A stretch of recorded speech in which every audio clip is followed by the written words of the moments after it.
Hello， 大家好，我係頂峰翡翠何生啊。香港頂峰翡翠台主要係分享珠寶玉石相關嘅知識，有興趣嘅朋友可以訂閱我哋嘅頻道，同埋留言分享一下你哋嘅經驗啊。Hello， 大家好，我係頂峰翡翠何生啊。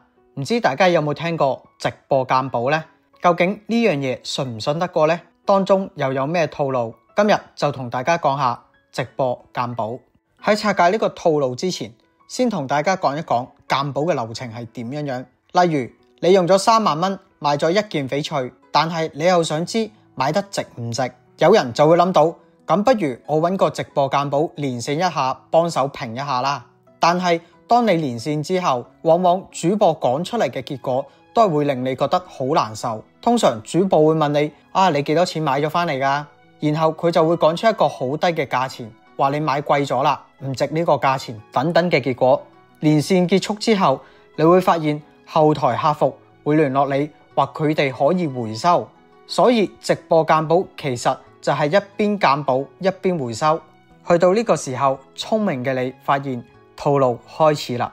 你用3萬蚊買嘅翡翠，主播估價3000，唔一定係你件翡翠只值3000。但有一樣非常肯定嘅，就係如果佢3000回收，係一定賺到錢。當然前提係建立喺你嗰件嘢嘅品質係翡翠 A 貨啦。另外鑑寶一般都係會賣貨嘅，通常會私底下咁賣，所以鑑寶係一個引流賣貨嘅好方法。有啲鑑寶嘅直播間仲會睇住嚟食，會摸清楚客戶嘅底細先，究竟佢對邊一種玉石認知係會比較低。例如客人對翡翠有一定嘅理解，但係對和田玉又一竅不通，咁客服就會推薦你一啲嘅和田玉，因為客服同主播喺之前已經落重咗迷藥，客戶已經俾佢哋氹到神魂顛倒，講咩都信。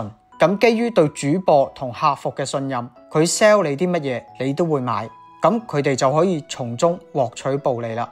其實大家想知道一間直播鑑寶有冇呃你，只要將你買嘅心頭好，當然係主播估價估到好低嘅價格，咁你就問佢，主播，你可唔可以按照你呢個估價揾翻一件差唔多嘅俾我？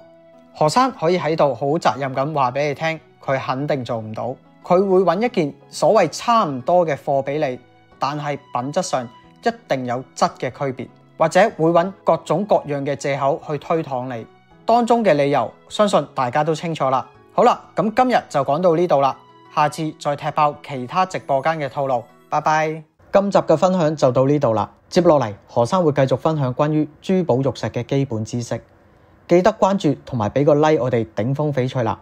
拜拜。